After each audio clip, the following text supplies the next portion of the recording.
এই প্রথম আমি কবিতার খাতায় কিছু লিখব না। আমার মনে যা আসবে সেটাই বলবো। যদি কিছু ভুল হয় আপনারা শুনবেন, আমাকে ক্ষমা করে দেবেন, কারণ যা মনে আসছে সেটাই বলবো। তোমাকে নিয়ে যদি লিখতেই হয় তাহলে আমি লিখবো না তোমায় কেমন দেখতে, তোমার চোখ কতটা সুন্দর, তোমার ঠোঁটটা দেখলেই যে আমার তোমাকে চুমু খেতে ইচ্ছা করে, তোমার চুল কতটা ঘন, কিচ্ছু লিখবো না।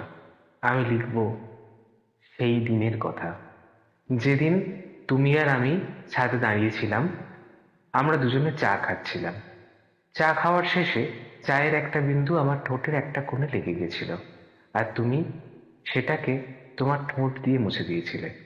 তোমায় নিয়ে যদি লিখতেই হয় তাহলে আমি লিখবো সেই সন্ধ্যেটার কথা, যখন তুমি আমার কাছে এসে বসে আমায় জড়িয়ে ধরে কেঁদেছিলে।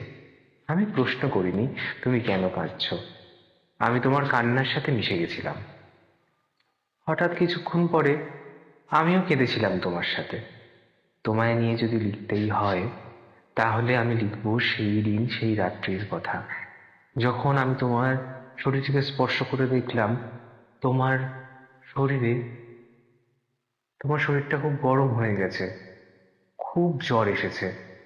আমি তখন অনেক কাউকে খুঁজলাম, কি করবো এবার, এত ঘন রাত। ওষুধ খুঁজলাম, ওষুধ পেলাম না। আর তুমি এমন অবস্থায় ছিলে, কোনো কথা বলতে পারছিলে না। আমি তখন তোমার কপালে জল দিয়েছিলাম সারা রাত ধরে।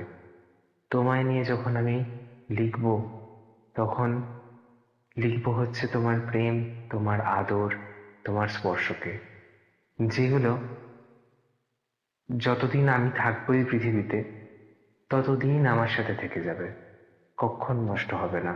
তোমায় নিয়ে যদি লিখতেই হয় তাহলে আমি সেই কথাগুলোই লিখব যেগুলো থেকে যাবে, কখনো নষ্ট হবে না।